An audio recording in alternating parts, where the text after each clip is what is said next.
جدو جينا جدو تدرون معناته جدو معناتها نقطع اللسان ننزل ونقطع يده جينا جدو جينا جدو كفو كفو ما نحترم غير الكفو وابن الكفو حنا بدو من خابنا العن ولده جيناه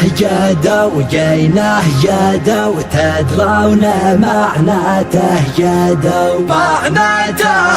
نقطع لسان النذل ونقطع يده كفو كفو كفو كفو كفو كفو ما نحترم غير الكفو وابن الكفو حنا بدو من خابنا العن والده جيناه جدو تدرون معناته جدو معناتها نقطع اللسان ننزل ونقطع يده جيناه جدو تدرون معناته جدو معناتها نقطع اللسان ننزل ونقطع يده يا بنانا خواعيا الابليس وتحدى الابو والكف ولا جني ولا انسي ينادي الحياه وعيالنا تضحك بوجه الضيفه من قبل الحبل واقصانا نغلبهم يا سلم وتزبن في الوجه الدواء صعبه احس اني من الدنيا بطير كل ما جاتني هواجس يجي راسي جنان وانت يا اللي ما تبلط الحدي عادك صغير كل ما اتمنى تضاع في جيني عنفوان جيناه جدو تدرون معناته جدو معناتها نقطع لسان النذل ونقطع يده يا بنانا خواعيا الابليس وتحدى الابو والكف ولا جني ولا انسي ينادي الحياه كل يوم اكبر مع الوقت في عين الكبير وانت تسخر في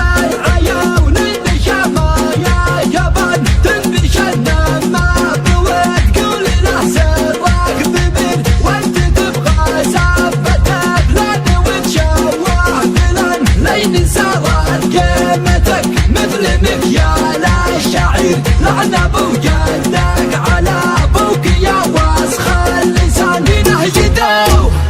جيناه جدو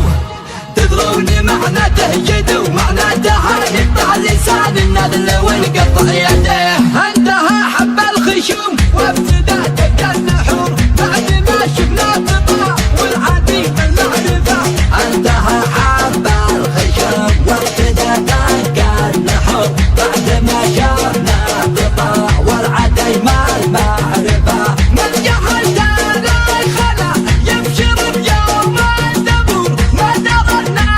للطول وجه حتى نحرفه لا تهور يا ولد لا تلف ولا تدور اسأل اجدادك ترانا حماة الطرفة رمينا بالراس والباترة وسط الصدور وفي زمان السيف لا راس عن النهذفة مننا اول قبيلة تصرح بالظهر وعدنا كل التقام يلوي كون طايفة جيناه